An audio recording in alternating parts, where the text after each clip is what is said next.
la importancia de la seguridad extremo a extremo a través de las redes SDN. Y sin más demora, doy paso a don Leonardo. Muchas gracias. Bueno, muchas gracias. Buenos días a todos.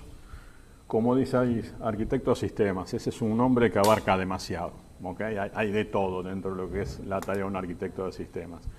En mi caso particular, llevo en Cisco más de 15 años. Estoy enfocado a lo que es la ingeniería de preventa, que eso tiene mucho de escuchar cuáles son las necesidades de los clientes y ayudarles a lograr el objetivo. Como han comentado aquí, el tema de la seguridad es algo que siempre estuvo dando vuelta. Lo que pasa es que últimamente se le está prestando muchísima más atención y se está empezando a tomar conciencia, ¿vale? El tema es que la seguridad no es algo que es apretar un botón y ya una red es segura, sino que para securizar una red necesitamos un buen diseño de red, necesitamos una buena arquitectura de red. Entonces, en la charla de hoy, la idea es hablar de lo que son las redes definidas por software. Ese nuevo paradigma que parece nuevo, pero sin embargo ya llevamos muchos años hablando de él. Lo que les voy a pedir es que si a lo largo de la charla hay alguna duda, me paran y me dicen, Leo, explicaste un poco más, o esto no lo entendí, o esto qué significa, que para eso estoy. Porque si no me paran, yo hablo. No me freno. ¿De acuerdo? Lo que quería comentarles es un poquito esta sesión de hoy dentro de qué entorno está dada. Esta semana tengo más de 400 compañeros entre gente de España, gente de Europa y gente del mundo haciendo el Camino de Santiago. Por eso que lo estamos denominando Dejando Huella. Entonces, dentro de esta denominación de Dejando Huella, tenemos distintas actividades. Básicamente, toda la semana, como dice ahí, hay 425 personas de 25 países haciendo 5 caminos diferentes y van a converger mañana todos en la plaza. ¿Okay? Dentro de estos elementos que estamos realizando, o estas acciones que estamos realizando, acá están agrupadas, hay como 3 slides por cada una. Yo como voy a hablar de SDN, esto lo hacemos rapidito, ¿no? Pero para que se den una idea, la primera habla de reciclaje, el compromiso con Encoembes, para que a medida que se van haciendo los distintos caminos, al mismo tiempo se vaya ayudando al reciclaje y a dejarlos limpios a los caminos y crear concienciación. Luego está el de la accesibilidad. La accesibilidad, junto con Telefónica, se han desarrollado unas aplicaciones para permitir que gente con distintos tipos de problemas de movilidad pues pueda hacer más ameno el camino. Luego está el Juntos por la Educación, que dentro de ese ciclo de charlas formativas, pues bueno, esta es la que estamos haciendo como ejemplo, ¿vale? Se hacen muchas más en distintas ciudades, pero esta es una de ellas. Y el objetivo final que hay detrás de todo ello es, en realidad, juntar fondos para la lucha contra el cáncer. Al final, tanto en modo local como en otros países, se han perdido compañeros. Y bueno, esto es una forma que tenemos desde Cisco, que nos da el tiempo, lo que denominamos time to give, para donar parte de nuestro tiempo a obras de caridad o benéficas. Y en este caso, el camino lo estamos donando, nuestro tiempo, a la lucha contra el cáncer. Dicho esto, acá vienen los distintos lugares donde se van a estar dando charlas entre esta semana y la semana que viene. Evidentemente acá estamos haciendo la de Santiago. Y sin más, vamos a empezar a hablar de lo que son las redes definidas por software y la importancia de la programabilidad. Como el tiempo es tirano, me gustaría tener tiempo de preguntarles un poco el perfil que están haciendo como para ver si la charla la podrían caminar de mejor forma, hacerla más personalizada al grupo, pero no lo hay. Entonces voy a dar la charla en modo global y si alguien tiene alguna duda, pues me comenta. Básicamente tenemos una agenda, algunos temas los vamos a ver muy por arriba, otros los vamos a ver más en profundidad y fundamentalmente cuando lleguemos a la última sección que está más orientada todavía a la parte de la seguridad. Pero el tema de las redes definidas por software es algo que vino para quedarse. ¿Okay? Si bien hace muchos años que se viene hablando de redes definidas por software, en los últimos años está empezando a tomar forma. Ya se están empezando a implementar, ya hay implementadas algunas de ellas. Entonces, lo primero es que es una red definida por software. Al final el nombre lo dice muy fácil. Estoy armando una red y esa red la armo a través del software. El tema es que las redes como las conocemos a día de hoy, durante más de 25 o 30 años de diseño, siempre hubo un diseño que era core, distribución y acceso. Y siempre había switches, routers y había unas líneas de comando que había que programar a través de la consola. ¿Qué sucede? Era todo estático. Prácticamente tenía que ir consola por consola y configurar aquello que previamente había definido. Una lista de acceso, un protocolo de routing, un comando de spanning tree, un comando de VLANs, etc. Tenía que ser muy hábil definiendo las redes y subredes, tener cuidado con las máscaras de subred. Cuando estaba trabajando con protocolos, cuidado con los protocolos interiores y exteriores, etc. Lo que se busca a través de una red definida por software fundamentalmente es lograr el proceso de automatización y simplificación de la gestión. Y fundamentalmente poder dedicarnos a la arquitectura de la red y que las tareas repetitivas, que es donde el ser humano las suele liar, dejar que se encarguen directamente las máquinas en hacerlas. Para hacer una definición muy abstracta que no se corresponde con los slides, pero que es más realista muchas veces. Imagínense que en una red tradicional yo tengo que hacer un curso de un fabricante X para saber cómo se programa un VLAN, para saber cómo se programa Spanning Tree, para saber cómo se programa un port channel, para saber cómo se programa un BGP, un SPF. Y al final tengo que estudiar. Cuando tengo que hacer subnetting, tengo que hacer los cálculos y ver qué subnet voy a meter. Cuando tengo que sumarizar, tengo que ver cómo sumarizo esa subnet en otra. Y al final son todos elementos que uno estudia, pero que después tiene que meter en una consola. La probabilidad de error a la hora de cargar es alta. No porque no lo sepa, sino porque al final son tareas repetitivas. Y hay una técnica que todo el mundo termina usando, que es el rápido sucio del copy-paste. De copio esto y lo meto acá y va todo bien hasta que un día de golpe la red deja de andar y no nos dimos cuenta que copiamos mal una máscara de red. Pero una máscara de red a veces me falla en el momento y a veces me falla dentro de un mes, porque es cuando la voy a utilizar. Entonces, en las redes definidas por software lo que vamos a hacer es automatizar todo eso y les voy a explicar cómo. Como dicen aquí, una red SDN no es ningún tipo de protocolo, ni es un único estándar como de facto, ¿ok? Sino que son conceptos, es una aproximación. Dentro de esta aproximación empieza a tener cada vez más sentido el concepto de las aplicaciones y de las APIs y por lo tanto de los desarrolladores. Y cuando hablamos de desarrolladores en las redes definidas por software, como hay todo un proceso de automatización, cada vez tenemos más presente el perfil de programador dentro del perfil del operador de una red. Cuando yo diseño una red, puedo diseñar la arquitectura a nivel global, pero cuando bajo a consola necesito el conocimiento de los comandos y de esa consola. Resulta que para eliminar parte de ese error de estar tipeando, pues se automatiza. Y esa automatización se puede profundizar más a través de las APIs y los lenguajes de programación. Entonces es ahí cuando vemos que un poco ya no me alcanza con saber de protocolos, saber de routing, de switching, sino que tengo que empezar a conocer cómo se maneja un API, cómo manejar un Python, por ejemplo, que es un REFCOM, que es un NEFCOM. Es decir, el paradigma de la gente que venía operando redes tradicionalmente se empieza a ampliar. ¿Okay? Y esto vamos a ver que saber no significa que lo tengo que utilizar todos los días, pero sí lo tengo que tener muy presente, porque cuando veamos los componentes de una red de SDN, vamos a ver que se basan precisamente en controladores que a través de las APIs logran estos procesos de automatización. Y yo muchas veces tengo que saber cómo, a través de un API, obtener un dato para meterlo en otro sitio y procesar a partir de él. Como dice acá, ¿qué es una red de SDN? Pues una red de SDN es una aproximación a una nueva transformación. Cambia la forma de trabajar. No es que sea un cambio radical, pero hay que cambiar el chip. ¿Ok? En los slides del final lo vamos a ver de forma más simple, ese cambio.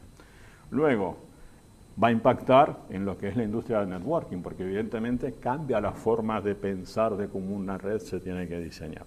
Yo casualmente en estos momentos estoy trabajando con dos clientes grandes que tienen que cambiar su red tradicional o una red basada en SDN, y hay como que parar la pelota, levantar la cabeza, mirar a dónde quiero ir y replantear la estrategia. ¿ok? El resultado es el mismo, para el usuario final no se entera. Pero la forma en cómo se cambia el modo de diseñar y de trabajar esa red es lo que tengo que cambiar el chip.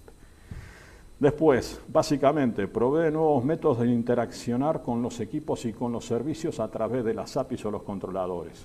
Todo se va a centrar en que se diseña la red y se gestiona y se articula desde un elemento que se llama controlador, que después cada fabricante le pone el nombre que quiere.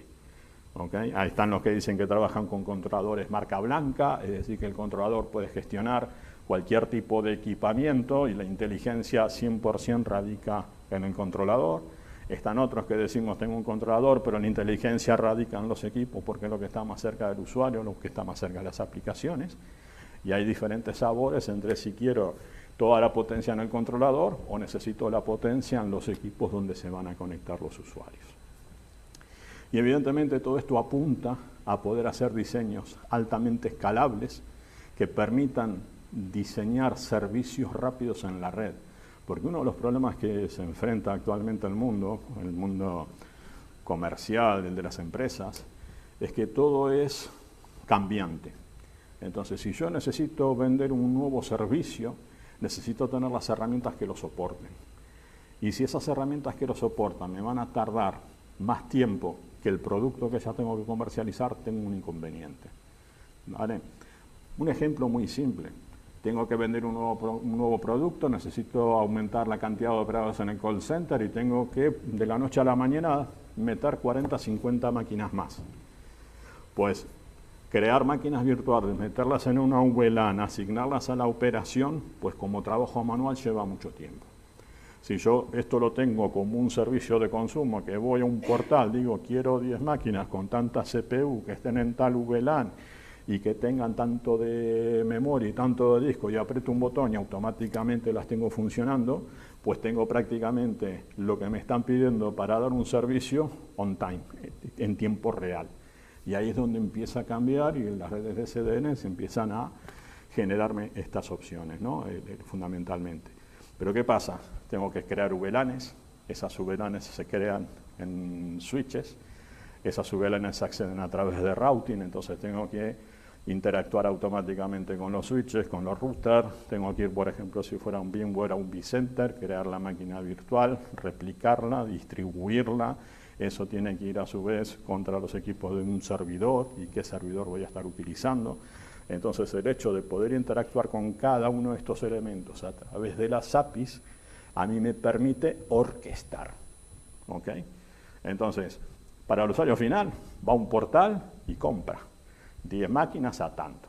Si encima ese usuario pertenece a un departamento, pues ya tiene el costo de cuánto sale cada una de esas máquinas que está utilizando. Entonces, una red de CDN por encima es un concepto muy amplio, pero yo hago un ejemplo práctico de lo que les estoy comentando. Las redes de CDN se pueden tener a nivel de data center, a nivel de la WAN y a nivel de un campus, a nivel de una LAN. ¿Okay? Esto es un simple ejemplo de consumo. Como a través de una orquestación yo puedo lograr todo. ¿Qué no es una red de CDN? Esto no es, como dice acá, aprieto un botón y ya está. No, cuidado. Conceptualmente uno puede decir que aprieto un botón y ve resultado, pero por detrás hay un montón de elementos más. No es un estado del arte por sí solo, ¿ok? Tampoco es algo que esté extremadamente definido, sino que CDN son conceptos, ¿vale? Entonces, ni siquiera, como dice acá, no significa la muerte de los ingenieros de red, no. Tenemos más trabajo todavía, lo que pasa es que el trabajo se amplía también. Si solamente era ingeniero de red, ahora tengo que empezar a desplazarme lateralmente a los temas de programabilidad, ¿vale? Entonces es muy, muy interesante. Y como dice acá, tampoco es un mandato de que todos los ingenieros de red tienen que comenzar a ser programadores, pero yo no estoy al 100% de acuerdo. Okay, si tenemos un poquito de conceptos de APIs y de Python, que es lo que se suele utilizar en gran medida, pues esto va de maravillas. Esto es un simple ejemplo de cómo han evolucionado las redes, ¿sí? En los 90, bueno, a mí me ha tocado, pero en los 90 las redes eran bastante estáticas, ¿ok? No había gran cantidad de conectividad como tenemos actualmente, con múltiples opciones de de enlaces, con los temas de seguridad que fueron aumentando por la complejidad de la red. Antes yo tenía algún protocolo muy simple que me permitía gestionar la red y ver en tiempo real, o consideraba que estaba viendo algo en tiempo real. El tema es que hoy las redes se saben cuándo arrancan, pero no se saben cómo mutan, ¿okay? Uno de los grandes problemas en la gestión de redes es no tener el control de cómo esa red está creciendo. En el pasado tampoco se tenía mucho, pero por lo menos estaba perimetrada al lugar donde estaba desplegada. Hoy, en una gran empresa, si alguien de sistema necesita un recurso de red y red no se lo da, saca la tarjeta de crédito, va y lo compra en Amazon o lo compra en Azure. Entonces, ¿quién tiene el control de la red? Si sistema ya se puede crear su propia red fuera de la empresa. ¿Okay? O en hospitales. Que yo me he encontrado hospitales que se supone que tienen una red plana y resulta que vienen a instalar un tomógrafo y el tomógrafo necesita salir a internet y como la salida a internet tarda a lo mejor un mes, pues va y se pone un pincho de 4G y tiene salida a internet. Si no tenemos visibilidad de lo que pasa en esa complejidad, no podemos ir muy lejos, nos enfrentamos a ese problema. Dentro de lo que eran las herramientas de automatización de red que veníamos utilizando, teníamos el Notepad, el Notepad, el TextEdit, cualquier editor donde copiaba y pegaba, ¿sí? Y de eso seguramente cualquiera que acá esté gestionando una red debe tener kilómetros de texto metido. El problema del copiar y pegar o el quick and dirty es lo rápido y sucio que es esa operación. ¿Cuántas veces al menos yo, cuántas veces habré metido cuando hace 20 años atrás un comando que no debía en el switch equivocado pensando que estaba en la consola del otro? Eso de tener 20 consolas abiertas y copiar y pegar, y de golpe sonaba el teléfono o me quedaba aislado porque perdía el telnet o el SSH, porque metía la lista de acceso equivocada en el equipo equivocado. Pues esto es uno de los problemas que tenemos en las redes. Sin embargo, actualmente cada vez existen más cosas a gestionar. Y también vienen las divisiones, quién gestiona qué es de sistema, qué es de red. Porque también las empresas han cambiado mucho en los últimos 20 años. Antes uno hablaba de comunicaciones y en comunicaciones entraba la centralita telefónica, entraba la red, entraba la ventilación, entraba todo. Y hoy, sin embargo, cada vez se ha segmentado esto más, como los compartimientos de un barco. Está sistemas, está comunicaciones, está red, y cada uno quiere ser el dueño de su cortijo. A veces falta comunicación lateral entre ellos para seguir una estrategia única. Y lo que eso significa es que todo funciona, todo el mundo piensa que funciona de forma óptima, pero nos encontramos con pequeños problemas de comunicación, ¿vale? Entonces, lo que tenemos que tratar de lograr con redes de CDN es transmitir también el concepto de que hay que trabajar lateralmente. Es un tema de interdepartamentos. No puedo asumirlo solo red, no puedo asumirlo solo sistemas, ¿sí? Es un trabajo en equipo. La experiencia mía con los distintos clientes es que si no se trabaja en equipo, al final no se llega al resultado óptimo. Nos encontramos con problemas el día después que nadie sabía que iban a suceder porque en un análisis no estaba la gente que tenía que responder, ¿vale? Entonces es muy importante la comunicación para que cuando vayamos a definir la arquitectura de una red y trabajemos con SDN, todos los participantes formen parte de la misma. Y les digo por qué. Porque la seguridad, que antes era un concepto norte-sur, yo ponía un firewall y todo el tráfico que bajaba o salía pasaba por un único punto, hoy no me sirve. Lo necesito, pero también necesito la seguridad este y oeste, la que se traslada lateralmente. Cuando a mí me entró un malware que no me lo filtró un firewall de norte-sur porque la puerta la vio el usuario que está abajo y va de una zona confiable a una zona no confiable, pues pasa. ¿Qué pasa? Que ese malware después se replica entre los ordenadores de lateralmente, lo que llamamos este y oeste, pues ya la hemos liado. Porque una vez que lo tenemos ahí abajo, el firewall de arriba no se entera porque no vuelve a salir nada, se me queda ahí abajo. Entonces, ¿qué quiero decir con esto? Que la seguridad es intrínseca a todas las operaciones extremo a extremo, ¿ok? Tanto internas como entre el interior y el exterior y viceversa. Entonces ahí nos encontramos que la seguridad es a nivel de red, es a nivel de las aplicaciones, cada aplicación encima tiene un comportamiento diferente. Y es muy importante cómo gestionar todos estos elementos. Y lo que vemos aquí es la cantidad de nuevas cosas que nos podemos encontrar, de los hipervisores, acá en este caso está el ejemplo de WinWord, de Windows, cada vez más el tema de los Docker o los Kubernetes para trabajar como microservicios, ¿ok? Entonces, claro, eso al final un microservicio, un Kubernetes es un contenedor de una aplicación que se replica adentro de un ordenador, adentro de un switch, adentro de un router, pero es un servicio que tiene que estar securizado, que se tiene que poder gestionar, que se tiene que poder comunicar. Entonces, ahí empieza la complejidad. O empiezo a ver cuáles son cada uno de los objetos que forman parte de una red, o al ser un diseño de arquitectura de una red de SDN, queda muy bonito, pero se empieza a ser ingobernable. Por eso que es fundamental hablar con todos los departamentos. Como vemos aquí, tratamos de tener una visión global, abstracta, de los distintos componentes que podemos encontrar en la simplificación de las redes SDN. Entonces, como vemos acá, tenemos elementos de orquestación. Orquestación, manéjenlo como el concepto de voy a un portal, selecciono un servicio y automáticamente me lo diseña y despliega en la red. ¿Qué pasa? Estos son aplicaciones. Tengo una aplicación de orquestación, una que va a ser la automatización, una que me va a permitir hablar con los distintos elementos que voy a tener aquí. Luego viene la securización, que tiene que formar parte de todos los elementos que estoy creando y automatizando.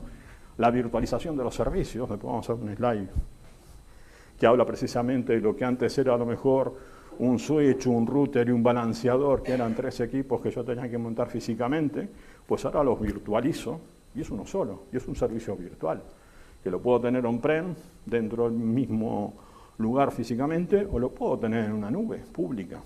¿Ok? Entonces, todos son aplicaciones.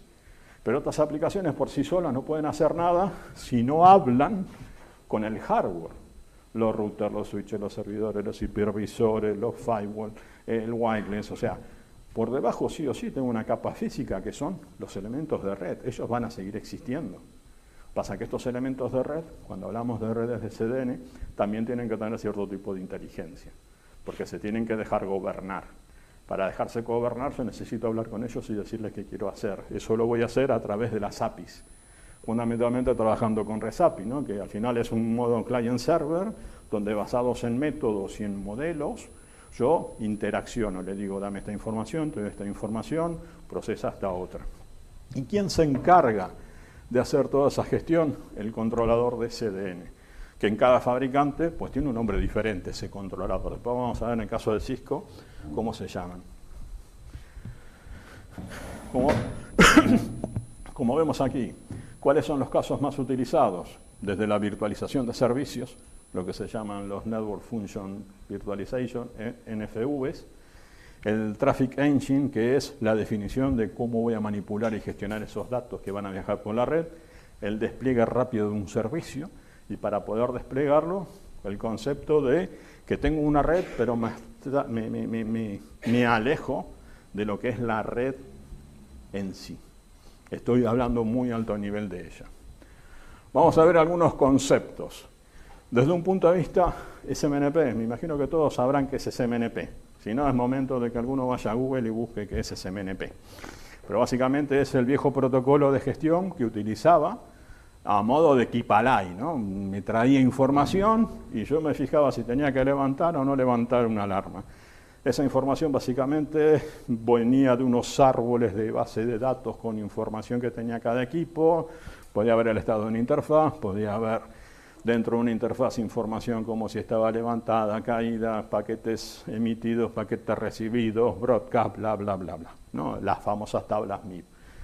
Se supone que son estándar, todos los fabricantes son estándar, algunos el problema es que tienen información más allá de lo estándar y no la puedo leer si no tengo la propia herramienta del fabricante, pero es un protocolo estándar y como dice ahí, razonablemente bien para poder operar una red. El tema es que estos protocolos están muy bien, el problema es que pues casi nadie está visualizando los datos de una red. El problema de las herramientas de gestión y de monitorización es que si las pongo para monitorizar, cuando en una empresa una misma persona se encarga de hacer todo, al final lo menos que está haciendo es monitorizando. Dice, tengo la herramienta, pero no monitorizo. Eso es un problema, porque no monitorizo la red, no monitorizo la seguridad, etcétera, etcétera. Por eso que estas herramientas, si las tenemos, tienen que ser utilizadas. Como vemos aquí, ¿qué es lo que necesitamos? Pues necesitamos tener herramientas que vayan más allá de poder obtener información de cuál es el estado actual que puede tener un elemento, que me deje cambiar algún parámetro de forma muy básica. Lo que necesito son nuevas herramientas que me permitan ahora poder estar trabajando en configuración de los dispositivos, que me permitan tratar de chequear si lo que están haciendo los equipos y configurando están dentro de ciertos parámetros libres de errores o no libres de errores. Es decir, la inteligencia de saber si los comandos que se están metiendo, que se están configurando, son los correctos o no son los correctos. Y como vemos ahí, la habilidad fundamentalmente de configurar servicios y no dispositivos, porque al final yo lo que necesito son servicios en una red. Las redes me dan servicios. El concepto que teníamos actualmente de una red, o antiguamente, es que yo configuro redes para tener comunicación, pero en realidad ¿para qué? Para servicios que estoy ejecutando en ella. Ahora ya hablamos de servicios, porque como decíamos antes, nos estamos abstrayendo del concepto de red, del concepto de los dispositivos. Y ahí es donde entran las aplicaciones, o mejor dicho, las APIs, ¿no? El Application Programming Interface. Y básicamente, ¿qué son las APIs? Pues son elementos que vamos a estar utilizando para todos los procesos de automatización. ¿Qué nos van a permitir estos procesos de automatización? Realizar integraciones entre distintos servicios de red, ¿vale? APIs hay de todo tipo. O sea, hoy por hoy me pasa con muchos clientes. Dicen, no, al final todos los equipos son iguales una vez que los saco de la caja.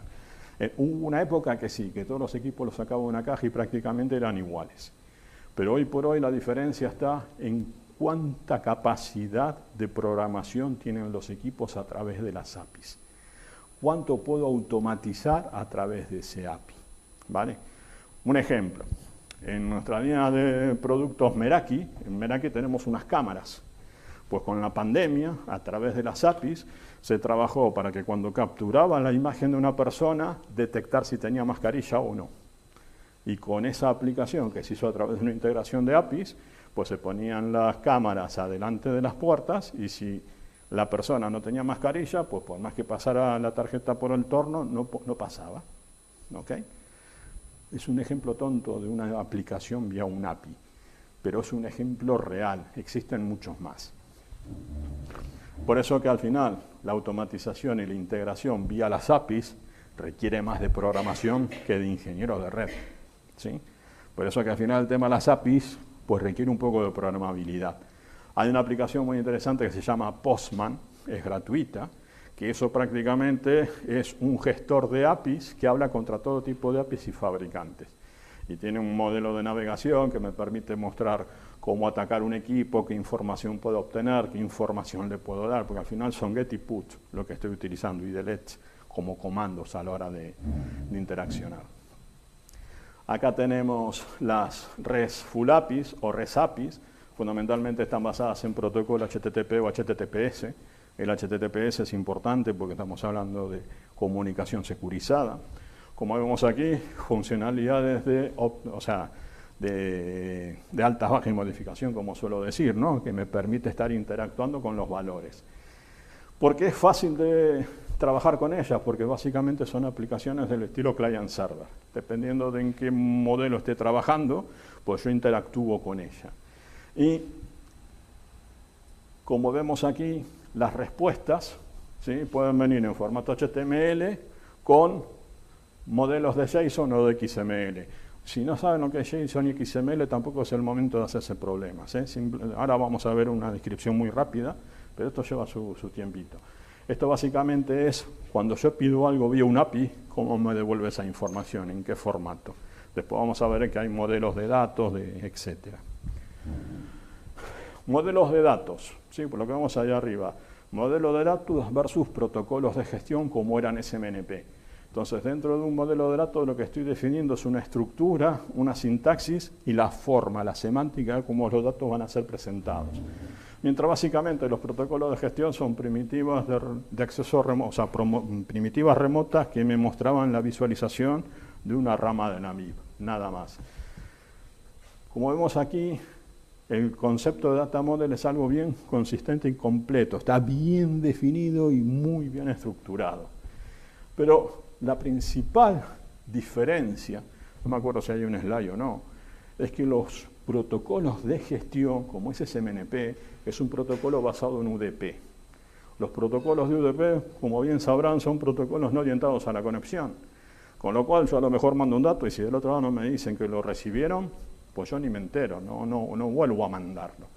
Cuando estamos trabajando con Data Model, y que esto se utiliza mucho en el concepto de APIs, estamos trabajando con TCP. Entonces es un protocolo orientado a la conexión. Tengo asegurada que se va a recibir esa información y si no la voy a reenviar. Por eso que hablamos de datos consistentes y completos. Y como vemos aquí, los protocolos que se suelen utilizar son netconf y refconf. Uno que está orientado más a configuración de los equipos y otro más a la interacción de los equipos. Y como datos usamos el modelo YAN. Entonces yo he tratado de simplificar un montón de slides que había de esto en dos.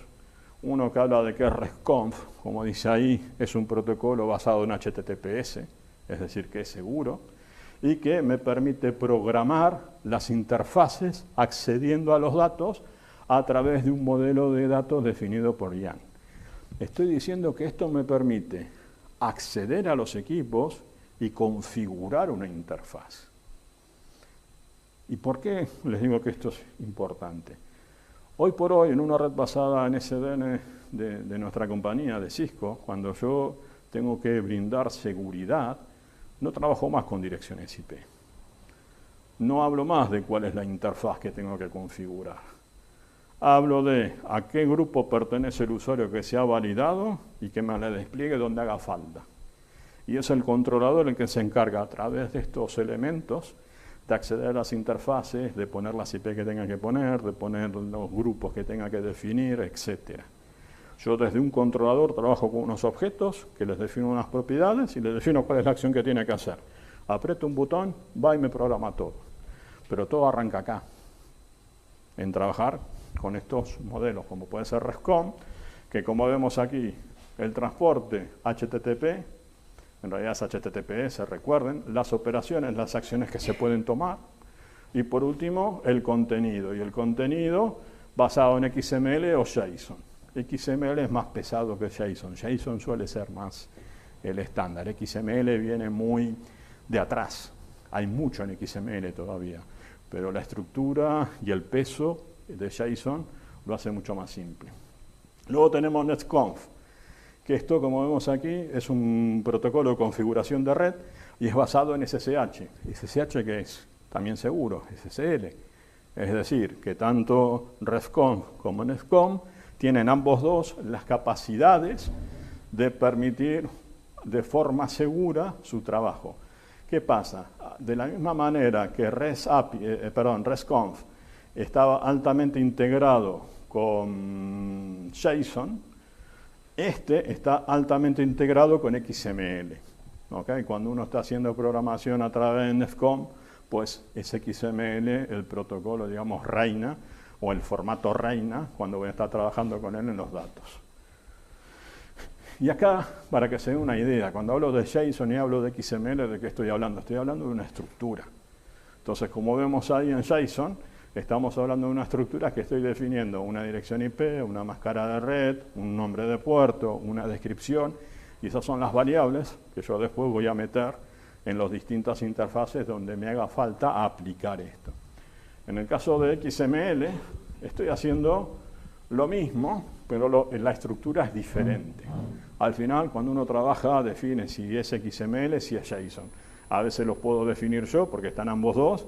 A veces la documentación me dice, acá se va por XML o acá se va por JSON.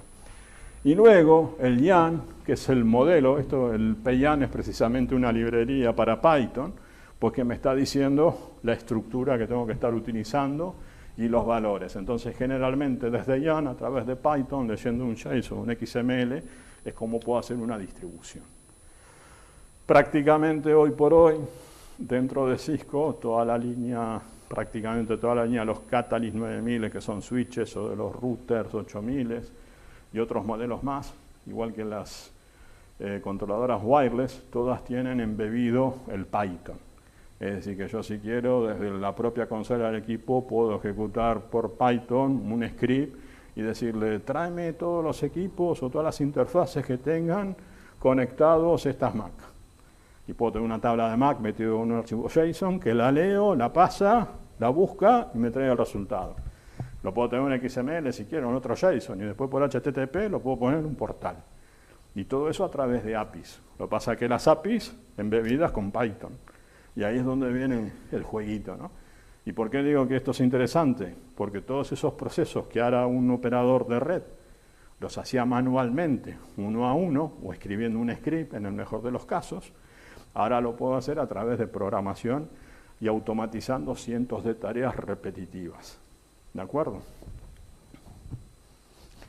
Entonces, consideraciones entre los protocolos y los modelos de datos. Como ven ahí, NEFCON existía como un protocolo de transporte estandarizado, pero que había aparecido muchos años antes de que se haya definido el modelo de YARN. Es decir, ya existía NEFCON, pero no existía un modelo YARN. Como contrapartida, los distintos fabricantes tenían su propio formato de datos que se utilizaba desde NEFCON. ¿Qué sucede? Que hoy en día, cuando uno ve un datasheet, si quiere tener posibilidad de que su red sea programable y por lo tanto automatizable, se tiene que fijar si tiene programabilidad, si soporta YARN, si soporta NEFCON, si soporta RESCON, y lo hace con JSON o con XML. De eso empiezan a ser características que los equipos que estemos comprando hoy ya deberían tener, porque si no van a ser equipos donde yo me tengo que encargar de todo, no puedo automatizar nada en ellos. Como vemos aquí, ahora prácticamente se ofrece en todas las líneas de producto. Y después, los modelos están pensados a nivel de YARN más para trabajar con RESCON que con NEFCON, ¿sí? Son dos formas de cómo esto fue evolucionando. ¿Y cuándo utilizamos cada uno de ellos? En estas presentaciones van a ver siempre sopas de letras, hay de todo tipo. NMS son los sistemas de gestión. Network Management System. ¿Okay? Entonces, los sistemas de gestión hablan con el hardware a través de NEFCON. Sin embargo, nosotros y las aplicaciones web que tiran contra información que me tengan que dar los equipos de la red, se suele utilizar RESCON en ese caso. Acuérdense que RESCON es más un REST API, trabaja con JSON y XML, es protocolo seguro, puedo pedir, me puede traer, y por eso que está más pensado para la interacción del humano bidireccional. Y el NEFCON está pensado más para una herramienta de gestión que dice, hazme un backup de todas las configuraciones. Entonces le voy diciendo a los equipos que haga el backup y me lo traiga, y lo guarde. Y así sería el photo finish de todo el entorno de programación. ¿Okay? Entonces, básicamente, esto no es un modelo OSI, sino que es un stack del modelo de programabilidad, donde abajo tenemos los distintos modelos, fundamentalmente YARN, los mecanismos de transporte siempre en forma segura, en caso de ser NEFCON, SSH, RESCON, HTTP, el tipo de codificación de los datos, estos gRPS, GPB, estos son de Google, ¿no? Esto es Remote Procedure Call, esto es Protocol Buffer, es decir, cómo almacenar los datos mientras los estoy procesando. Y por último tenemos acá arriba las distintas APIs que van a terminar hablando con los equipos. Y esto, que así estarán diciendo, nos está tirando acá una serie de cosas que no se entienden. Esto, en el fondo, hoy en día es importantísimo, porque gracias a esto estamos obteniendo algo que ahora, o hasta no hace mucho, en las redes no se utilizaba, que era la cantidad de datos que se generan en una red por los propios protocolos, por las propias operaciones. y que hoy la sumatoria de todo eso nos da una visibilidad que hasta ahora no teníamos, y es resultado de la telemetría.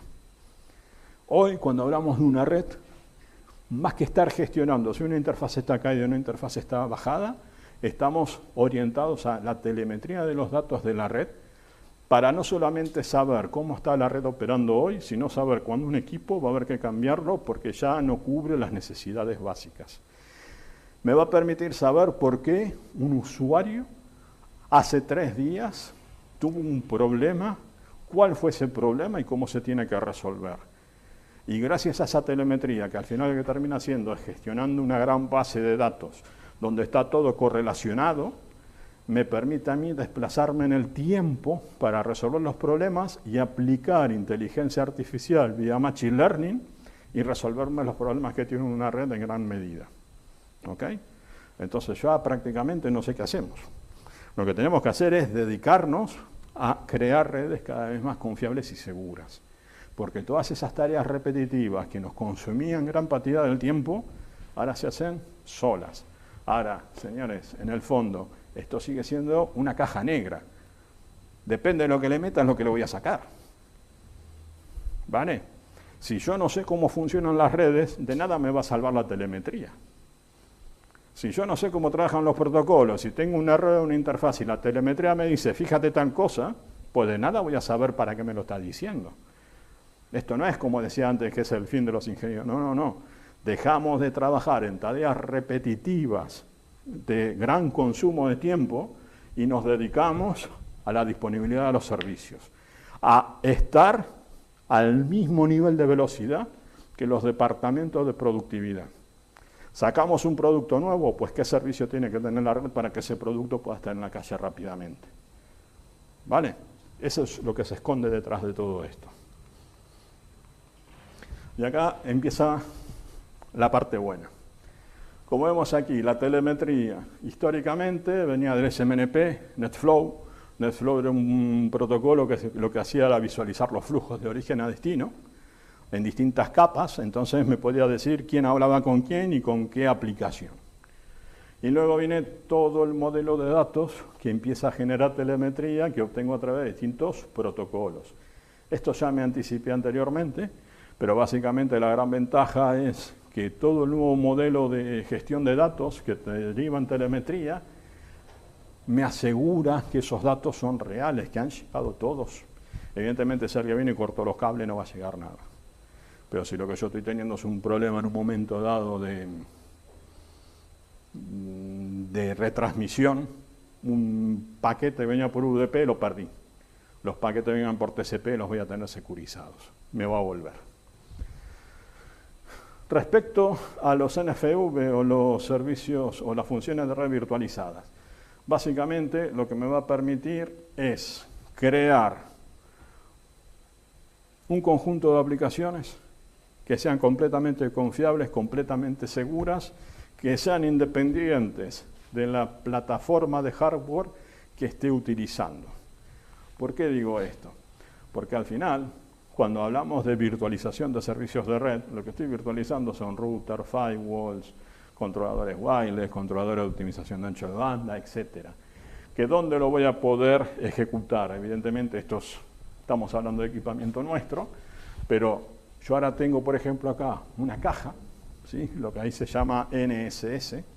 Eso es una caja de este tamaño, como si fuera un router, como si fuera un switch, que a lo mejor tiene 8 bocas de switch, 2 bocas de WAN, y adentro tiene procesador Intel con almacenamiento. ¿Y qué hago?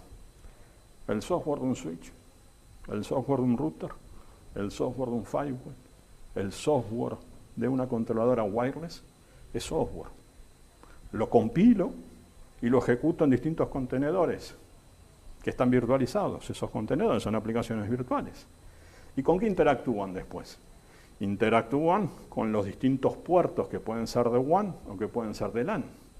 Entonces, donde yo en una oficina estaba poniendo 3 equipos o 3 cacharros para dar servicio a la oficina, yo ahora meto uno solo, virtualizo los servicios que necesito y con un solo equipo brindo todos esos servicios que estaba haciendo ahora con 4. menor capacidad de fallas, porque tengo menos equipos que se puedan romper, menor consumo eléctrico, mejor huella verde, menos espacio, menos ruido, menos refrigeración. Es decir, resolvemos un montón de cosas a través de la virtualización. ¿Esto qué me permite? Fundamentalmente agilidad, poder desplegar rápido esos servicios donde sea. Este es el ejemplo tradicional, los 3 equipos que les comentaba antes y cómo ahora los tengo directamente virtualizados en una caja. No necesito más. Eso es una caja, eso puede ser un servidor. ¿Vale? Al final necesito virtualizar. Eso puede ser un WinWord, puede ser un hypervisor, eso puede ser un Red Hat, eso puede ser un Docker, da igual. Nosotros, por ejemplo, en la línea de switches ahora tenemos capacidad de ejecutar Dockers. Y en esos Docker, que se basan en x86, pues las aplicaciones que más les guste. Desde un Nagios o un, ¿cómo se llama este? Un analizador de protocolos, un Wireshark, y decirle a través del API, se te están perdiendo paquetes, entonces como se me pierden paquetes, empieza a capturarlos. Y no, lo típico, pierdo paquete, abro un ticket en el servicio de asistencia y me dicen, bueno, cuando te vuelva a pasar, captura los paquetes a ver qué vemos. Claro, lo más preocupante a la hora de tener un problema es reproducir el problema. Si no reproduzco el problema, no puedo resolverlo, ¿no? La ciencia del troubleshooting. Definir el problema, encontrar la solución. Los problemas suelen ser un poco aleatorios. Cuando los voy a buscar, no siempre están. Ojalá fuera así. Entonces, si yo tengo la capacidad de en tiempo real detectar un problema y de decirle a la aplicación que reside en el hardware, ponte a capturar paquetes porque van a ser necesarios para poder resolverlo, pues he capturado los paquetes en tiempo real. ¿Por qué lo puedo hacer? Porque el switch tiene un contenedor que tiene una aplicación que yo a través del API le digo captura porque se ha producido esta serie de alarmas. Yo eso en una red normal no lo puedo hacer si no tengo el API, no tengo la aplicación para ejecutar, no tengo variables que le digan cuándo poder hacerlo. ¿Se entiende la diferencia? Bien, y ahora vamos a empezar a hablar ya a bajo nivel de la red. De qué pasa en una red cuando trabajamos con SDN. Cuando trabajamos con SDN, lo primero que se hace es hablar del fabric. Si lo ponen en español encontrarán fábrica, suena horrible, ¿okay? El fabric. ¿El fabric qué es?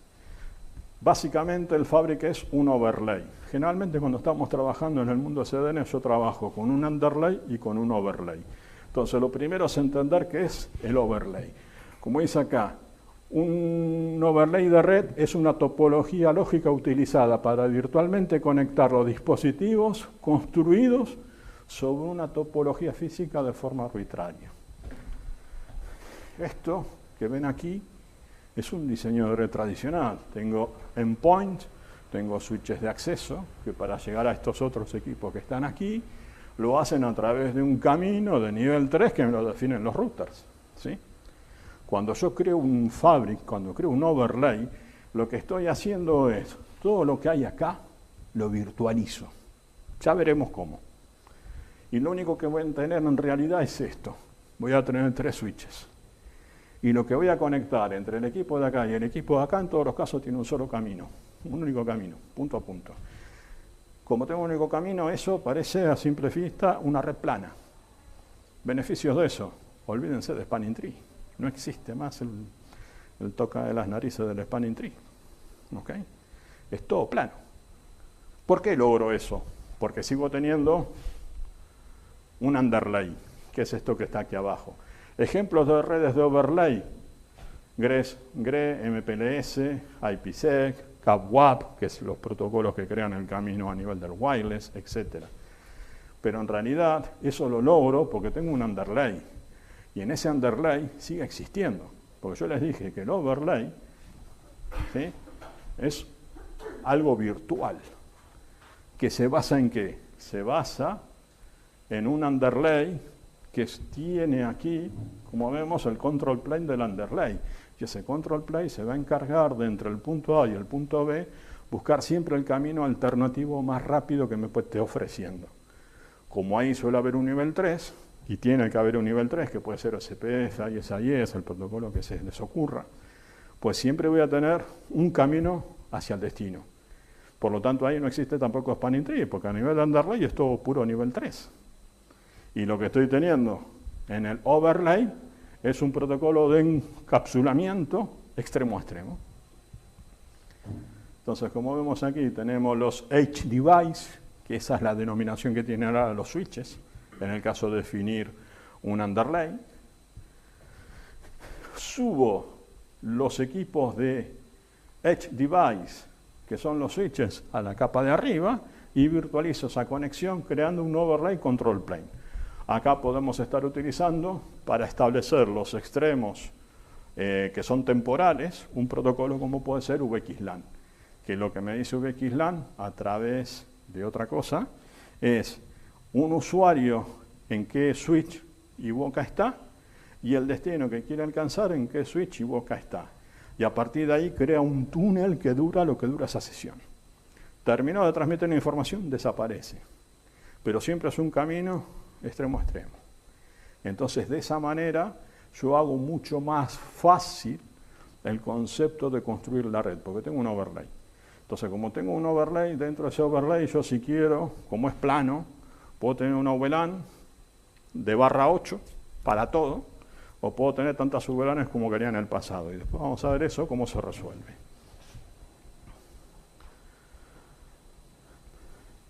Entonces, como vemos aquí, necesitamos que los cambios de red orientados al negocio siempre me permitan tener la red completamente levantada y que cualquier servicio que me estén pidiendo también se encuentre permanentemente disponible tan rápido como me lo piden. Entonces, como vemos aquí, hemos simplificado el underlay gracias a que tenemos caminos redundados, son de nivel 3 y siempre existe un camino alternativo de forma rápida y con alta disponibilidad. Y lo que hemos logrado desde un punto de vista del overlay es crear servicios sobre una red virtual completamente disponible, plana, rápida y que no depende de ningún tipo de protocolo de nivel 2 de lo que venían generando problemas a la hora de trabajar. ¿Vale? Entonces, el concepto de una red de CDN se basa fundamentalmente en tener un underlay y un overlay. Y trabajo sobre el overlay. ¿Qué sucede? Para crear ese overlay lo hago a través de la programabilidad, a partir de la automatización. Y existe también la posibilidad de programar ese underlay. Al final son protocolos los que tengo ahí. ¿Vale? ¿Qué estamos haciendo como Cisco en el mundo de CDN?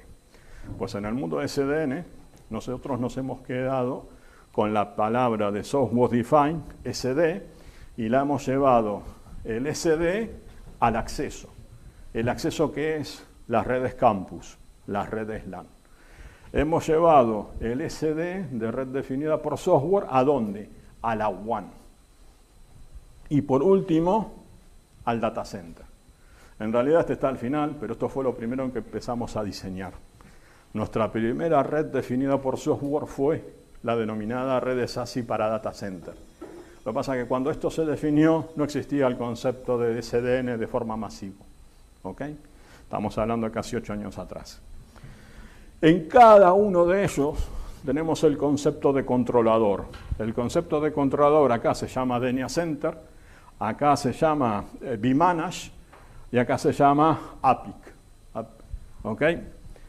El concepto de redes basadas en el acceso, como es en el acceso, está orientada al 100% en el usuario. Me focalizo en quién es el usuario que se conecta a la red. Y todo el manejo de la red se basa en políticas orientadas al usuario. En el data center es todo lo contrario. No me baso en el usuario, me baso en las aplicaciones. Porque la forma en cómo se maneja una aplicación dentro de un data center es diferente a cómo se maneja un usuario dentro de la red. ¿Vale? Ahora, tengo usuarios y tengo aplicaciones en un servidor. Esto está interesante porque vamos a ver cómo usuarios y servidores se parece al concepto de usuarios y aplicaciones dentro de una matriz de permisos y derechos, que es sobre la cual vamos a basar todo el concepto de red basada en la intención a partir de políticas. Y en la WAN, lo bueno de un SD-WAN, que a los operadores a veces mucho no les gusta, es que hasta ahora las redes WAN venía marcada por una MPLS, el backup solía ser de baja calidad, solía ser toda la red de un único operador y la gestionaba el operador. Y si habían dos operadores se tenían que poner de acuerdo. Pero el cliente, una vez que contrataban los enlaces, más que ver si estaban arriba o abajo, no podía hacer mucho más. Ahora, en SD-WAN, el usuario compra los enlaces, le aplica política a los enlaces y define por dónde va. En lugar de tener el control, el operador lo tiene el usuario de qué enlace va a estar utilizando en cada momento. Porque yo puedo hacer un enlace porque es más rápido, porque es más lento, porque hay ciertas aplicaciones que tienen mejor respuesta si van por uno que van por otro, que a lo mejor el enlace principal ahora tiene menor respuesta, entonces me voy por el otro enlace. Es decir, la política ya se basa en la aplicación y la calidad de los enlaces, pero la gestiono yo, no me la gestiona un tercero. Y eso es lo que a muchos no les gusta. Entonces, el concepto de SD-WAN, pues tenemos el vManage, que es el controlador, que lo que va a hacer es estar analizando a todos los elementos que crean los enlaces de la red. Cada uno de estos enlaces está gestionado por algo que se llama los vSmart. Los vSmart hablan con el vManage y me permiten obtener analíticas. Y por debajo lo que tengo son los distintos routers que me permiten tener esas conexiones. Esto es más complejo, porque esto después se puede conectar al cloud. En el cloud yo puedo tener un servicio de DNS y filtrado de contenidos, o puedo tener un antivirus, o puedo tener un control de ¿cómo se llama?, de gestión de correos, o puedo estar conectando a un data center virtual en Amazon, en AWS, o en Azure, o en Google.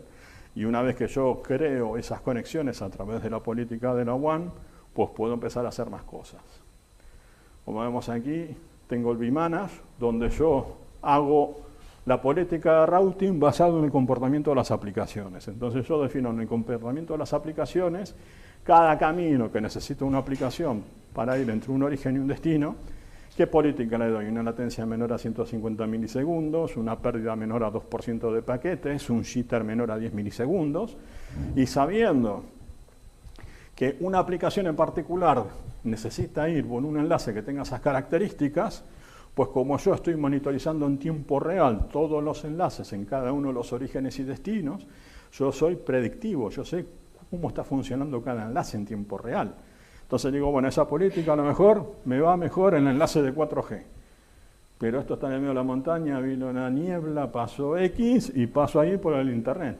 Y sin embargo el de MPLS no me conviene. En otros casos me conviene MPLS. En otros casos tengo variables de asignar costos. Pero eso es el concepto de una red definida por software, que yo defino una política basado en parámetros y a partir de ahí a correr.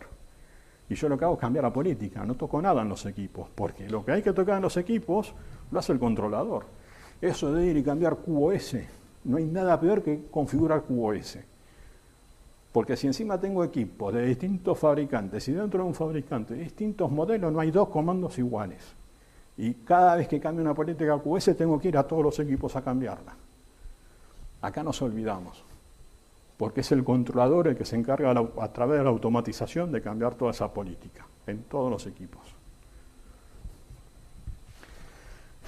Application Centric Infrastructure, esto es data center. Es el mismo concepto basado en políticas, pero estas políticas centradas en las aplicaciones y los servidores. ¿Qué trabajamos? Con un concepto de red denominado Span and Leaf, donde no hay más de un camino posible entre un equipo conectado aquí abajo y otro equipo conectado al mismo nivel, en el mismo switch o en otro switch. Todos suben y bajan. De nuevo, esto se gestiona a través de controladores. En este caso se llaman APIC, los controladores. En SD-WAN eran vManage, acá se llaman APIC. Y a partir de ahí voy conectando servidores y voy conectando servicios y puedo hacer lo que se llaman service chain. Puedo definir un contrato, en ese contrato el equipo A para llegar al equipo B tiene que cubrir de pasar por un controlador, pasar por un firewall, pasar por un balanceador. Defino todo lo que tiene que haber. Y en ese mismo contrato estoy definiendo con quién se puede comunicar y con quién no se puede comunicar. Y eso está absorbido después en una política. Y por último, como no hay tiempo para hablar de todos los modelos, les voy a hablar más particularmente del modelo del campus, ¿no? Que suele ser donde más uno siempre está trabajando. Y en el modelo del campus es el que está más asociado a la seguridad. No es porque en el data center no tenga problemas de seguridad, no es porque en la WAN no tenga problemas de seguridad, pero en el campus tenemos un problema grande que se llama usuario. Entonces, como es complicado la educación del usuario, pues donde más tenemos que automatizar y securizar esa red. Entonces, como vemos aquí, hoy en día se me está conectando cualquier cosa a la red. Cada vez más cosas. Hace un par de años, uno de los ataques que hubo en un casino en Las Vegas vino por la cámara de seguridad de una pecera. Es decir, la cámara que filmaba los pececitos, pues por ahí le entraron. Van a entrar por el lugar más simple, ¿vale? Entonces, lo primero que tengo que intentar hacer como nuevo desafío es identificar no solamente a los usuarios, sino a los elementos que se conectan a la red. Entonces, como vemos aquí, tenemos que identificar a los usuarios y agrupar. Tenemos que agrupar también a los dispositivos con los que los usuarios se conectan y al famoso Internet de las cosas, porque hoy conectamos cualquier cosa. Ayer mi mujer me dice, mira lo que compré. Se compró una freidora de aire y estaba contenta porque la manejaba del móvil. Ya no tiene quien ni aprenderla. Claro, va por el wifi. ¿Sí? Antes de la pandemia, unos alumnos míos haciendo el fin del máster, pues se compraron unas lámparas que controlaban desde el móvil, hicieron ingeniería inversa y detectaron que iban a China. No tenían, o sea, ¿qué hicieron? Pues pusieron un proxy por delante, después de hacer ingeniería inversa con todos los comandos y se aseguraron que antes de ir a China a apagar y prender la luz, pues ese proxy que pusieron ellos, validada o no, si lo podían hacer. Porque si no, desde China le cortaban la luz cuando quieren. Ese es el problema de las cosas que hoy estamos conectando masivamente a la red. Quedamos por hecho que son confiables, y no lo son. ¿Y qué pasa cuando tenemos una empresa? Pues una empresa tiene un montón de cosas conectadas. Mientras más grandes son las empresas, hay departamentos de seguridad, hay gente que vela por la seguridad, pero en una pyme no se piensa en que hay departamentos. Muchas veces el que, iba a decir algo viejo, ¿no? Pero el que formatea el disquete es el mismo que pasa la escoba. Entonces, es muy difícil llevar todo este nivel conceptual. Pero o empezamos a cambiar el chip o estamos dejando la puerta de casa abierta. Y de muchas maneras. Entonces, por eso, en las redes definidas del campus, los denominados SD Access, es importantísimo determinar que se conecta y asegurar a cada uno de esos elementos un acceso seguro, los privilegios, y por lo tanto, de esa manera, proteger a los usuarios y proteger a las aplicaciones. ¿Cómo hacemos esto? Pues básicamente tenemos una red que está basada en dispositivos de acceso, llámense switches de acceso, donde estamos conectando desde empleados a cacharritos, IoT elementos. Entonces, lo primero que tenemos que hacer es lograr la mayor visibilidad posible de que se está conectando a la red, aun cuando yo todavía no sé que está conectado. Segundo, crear en base a esos grupos de usuarios y cacharros políticas de segmentación. Y acá empieza lo interesante. Y a través de estas políticas de segmentación, implementar lo que es una política consistente a lo largo de toda la red. Entonces, vamos a ver rápidamente qué es una red de campus con la filosofía de SDN. Con la filosofía tradicional, que sigue existiendo, se puede seguir trabajando, sigue siendo igual de efectiva, pero hay que tener más cuidado porque todo se hace a mano. Existen los switches de acceso, los switches de distribución, que es donde se conectan los switches de acceso, y los switches de core, ¿vale? Ahora, lo que yo me voy a encontrar es que tengo un controlador denominado DNA Center. Es el controlador de una red de SDN para campus. Esta red almacena a través de la telemetría cientos de información, pero no solamente la almacena, la correlaciona. Con lo cual a mí me viene un usuario y me dice, Leo, antes de ayer, a las 3 de la tarde no me andaba el wifi.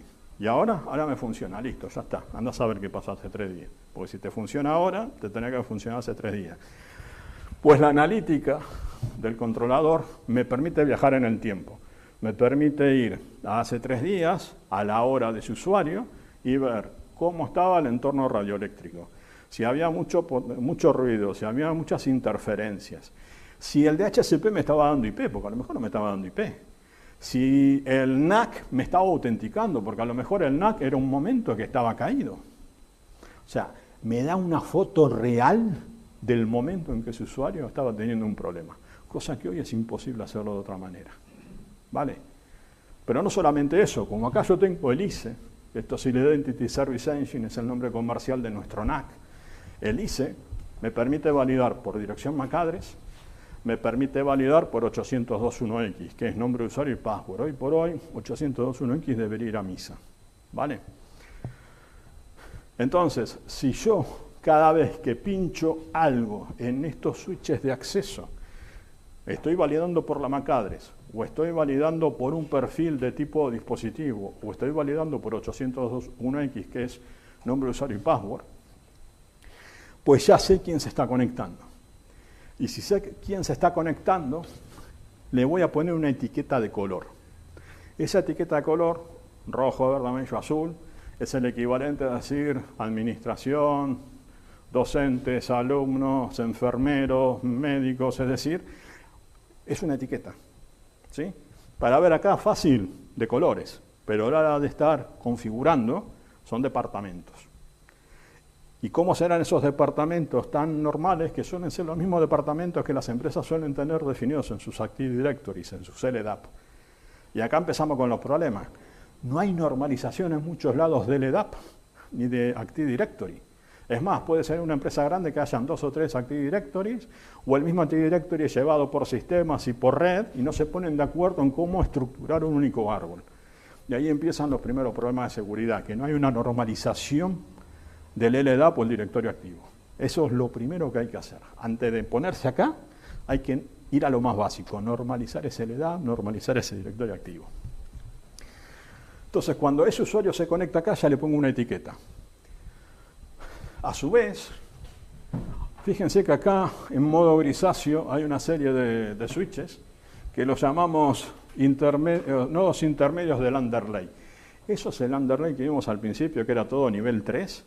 Estos son los switches que en una red tradicional se llaman de distribución, que era donde llegaban las distintas VLANs y yo las interconectaba. Pues es esto que está acá abajo.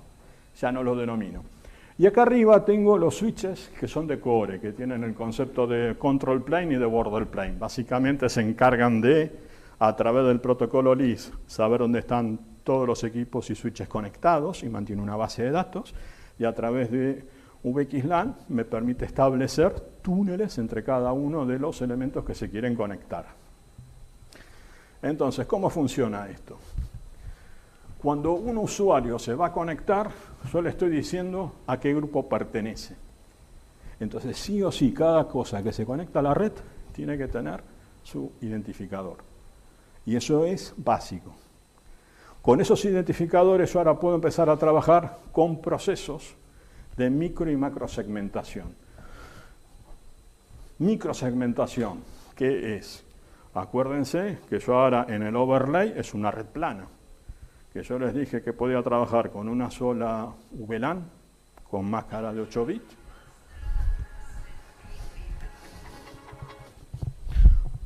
que puede tener 8 bits o que puedo tener tantas VLANs como estoy acostumbrado a trabajar. ¿De acuerdo? Vamos bien de tiempo, ¿eh? Entonces, en la microsegmentación, en lugar de trabajar con 10 VLANs y hoy tenía 10 departamentos diferentes, yo podía trabajar con una sola. ¿Y cómo digo que los docentes no pueden hablar con los alumnos? Pues simplemente pongo una política que me dice que la etiqueta docente tiene denegado el tráfico con alumnos. Y eso se marca en la interfaz gráfica. Cuando aprieto el botón, automáticamente la automatización va y crea la regla en todos los switches donde esa regla se tiene que asignar. Número 1, no tengo que pedir una ventana de tiempo para poder hacer una modificación en 10 o 12 equipos. Me la hace en tiempo real, sin pérdida de servicio. Igual hay que pedirla, pero me lo hace en tiempo real. ¿Vale? Luego viene la macrosegmentación. La macrosegmentación es el concepto de tengo una red virtual y no puedo hablar con otra red virtual, que es el concepto actual de VRF. Cuando yo tengo VRF son redes completamente separadas, son como agua y aceite, no se pueden conectar, salvo que le ponga un nivel 3 por arriba y las conecte.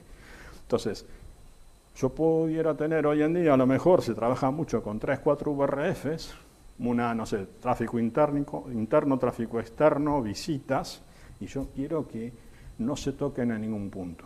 Pues yo puedo hacer macrosegmentación con Virtual Network.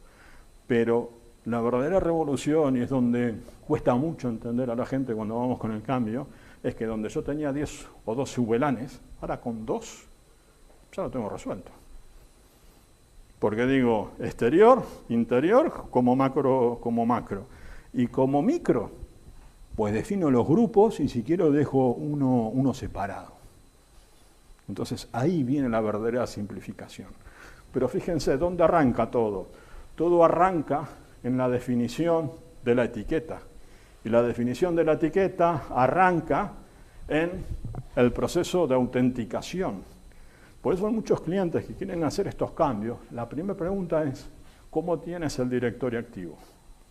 ¿Cómo tienes el LDAP? ¿Lo tienes bien? ¿Lo tienes normalizado? Vale. ¿Tienes un NAC? No. Pues empecemos con el NAC. ¿Qué pasa en NAC? Cuando hay que implementar 802.1x da guerra, porque existen comandos distintos según el hardware. Si hay de todo. Entonces lo primero es, implementa 802.1x.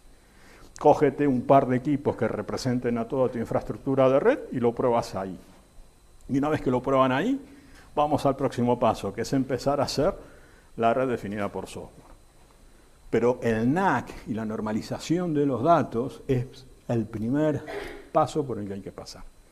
Se fracasa de éxito, si no. ¿Y eso qué es? Seguridad. Todo lo que no se quiso implementar durante un montón de años, que era un 802.1x, ahora se empieza a implementar porque ahora es todo Wi-Fi, porque lo poco que queda en el cable hay que controlarlo.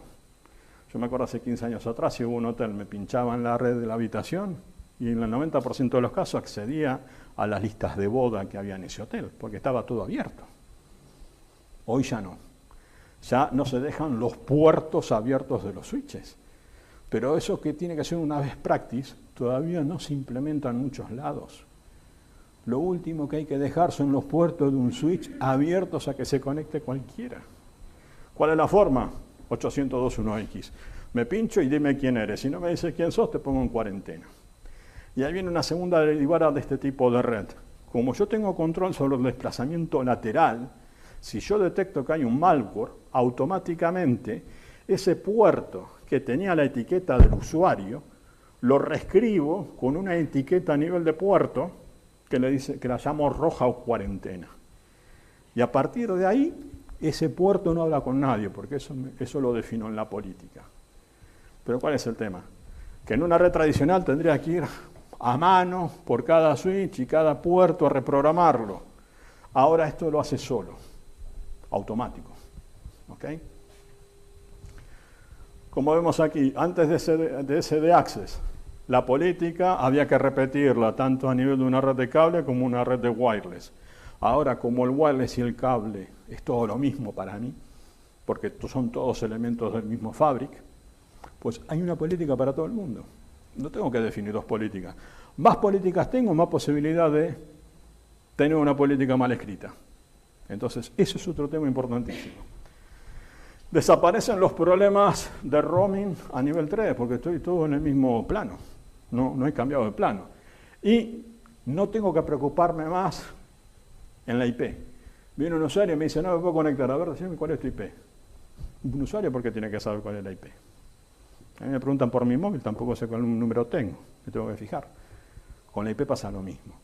Entonces, si yo logro que los usuarios entren con 802.1x, cuando me viene un usuario le digo, Leo, espera que pongo tu nombre. Pongo Leo en el equipo y me aparecen todos los dispositivos del usuario con una etiqueta de color de ese tipo semáforo, rojo, amarillo, verde, que me indica cada dispositivo en qué estado se encuentra.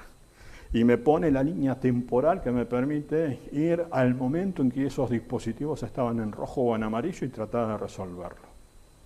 ¿Ok? Eso hace que me olvide de la IP.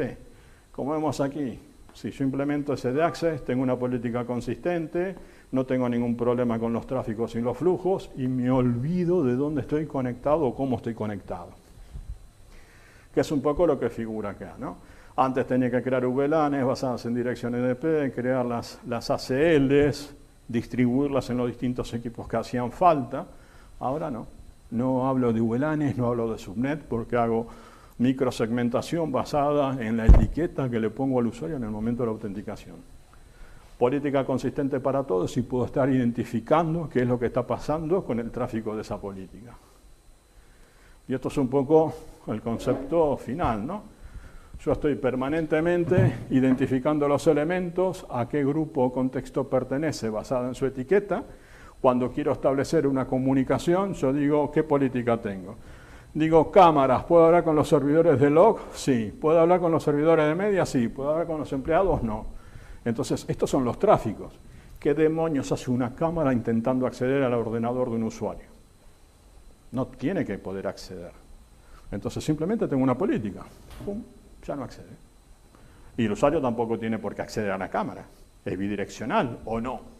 Eso tan simple como un checklist y decir si quiero que sea bidireccional o no la política. Log server, pues sí, la cámara tiene que ir avisando los distintos eventos. Entonces va y me lo pone. Con el servidor de streaming, quiero mandar el streaming como están haciendo ahora con YouTube, pues lo puedo estar enviando o no. Pero fíjense el concepto. Esto viene mucho del ámbito de sistemas cuando uno trabajaba con entornos como puede ser Windows o entornos Linux, que tengo grupos de usuarios, permisos y derechos. Es lo mismo, entre comillas. Por eso que me lo simplifica. Entonces, como vemos aquí, al final, todos los elementos me permiten a nivel de conectividad de red tener que una política sea extremo a extremo, que la misma política se aplique en el acceso, por lo tanto es en SD Access, que se transforme en qué política debo aplicar en la WAN, basado en el usuario y esa aplicación que está utilizando, y cómo está llegando al CPD. Entonces, como vemos acá, usuarios, cosas, una política que se puede intercambiar extremo a extremo. Ojo, se puede intercambiar extremo a extremo porque todos estos controladores son Cisco y todos utilizan una pieza en común que es el ISE, el Identity Service Engine, que es el que pone la etiqueta. Entonces, después lo que hay es una programación automática que lo que hace es nivelar la política que tengo aquí, con qué política de aquí tiene que coincidir o mapearse y con cuál que hay aquí, para llegar al data center o para llegar a la solución que está en la red. Y esto es un poco cómo es que se hace eso a bajo nivel. Ahí tenemos el underlay, en el SDN del data center también hay un underlay. Fíjense, elementos iguales, underlay y overlay, construcciones lógicas, las redes virtuales, que sería la macro segmentación, SGT, que son los grupos, que es la etiqueta que le pongo al usuario, y acá se llama endpoint group, es la etiqueta que le pongo al servidor. Allá hablo de usuarios, porque estoy en el acceso, acá hablo de servidores, pero mapea. Es cuando yo decía si un usuario podía acceder a un servidor, ¿no? Y por lo tanto la aplicación que está en él. Basado en usuario, basado en aplicación, y la política basada en grupos, en ambos casos, que es la misma. Por eso que al final la automatización me permite simplificar y realizar todo basado en políticas. Y acá muestra un esquema extremo a extremo, ¿no? Usuario desde su dispositivo a través de una red cableada o una red wireless, pasando por los concentradores y a partir de ahí una política que se asigna a todos los elementos. Y esto que sería ya un poco el esquema final, ¿no? Como tengo una serie de elementos que son comunes, en particular el ISE, luego tengo el controlador del acceso, el controlador de la WAN y el controlador multicloud, porque el concepto de multicloud que maneja Cisco es que yo el data center ya no solamente lo tengo físicamente en mi data center, sino que virtualmente lo puedo tener en Azure, virtualmente lo puedo tener en AWS, virtualmente lo puedo tener en Google. Pero lógicamente es uno solo, porque al final, ¿qué hago en Google? En Google meto un NFV, ¿se acuerdan los network, los servicios virtualizados, los NFV que ponía? Pues yo estoy metiendo una caja virtual que hace de firewall, que hace de switch, que hace de concentrador de VPN, que me une mi data center que está en la nube de Google con mi data center que tengo en mi corporación. El data center que voy a Azure, pues compro la máquina virtual de servicio que conecta contra mi data center. Y después, lógicamente, con un MCO, lo que es un gestor múltiple, lo que hago es ver mi data center como un todo. Lo que pasa es que no va a decir CD1, CD2, dice CD1, CD2, AWS, Google, etc. Entonces, ese es el poder que hay detrás de esto. Entonces, SDN, ¿qué es? Pues eso está basado en protocolos, ¿cómo se llaman? Protocolos como CNP, RESTCONF, NESCONF, modelos de datos, como es YAN, y acuérdense que detrás de eso está toda la parte de JSON y XML. Luego, la capacidad de virtualización de servicios, redes basadas en underlay y overlay, porque al final cuando voy a una nube tengo un underlay y un overlay, que a través de un FU lo estoy conectando. Y luego, desde un punto de vista ya solución de operador, en este caso nuestro, pues tenemos el controlador DNA Center para el acceso, el controlador de SD-WAN, que sería el vManage, y el APIC, que sería la SDN del data center. ¿Ok? No espero que hayan entendido todo, pero con que se hayan quedado con un poquito de todo lo que les comenté hoy, pues van a saber más que cuando llegaron. ¿Vale? Así que esto es todo. No sé si tienen alguna duda, alguna pregunta. Unos 5 o 10 minutos me quedan.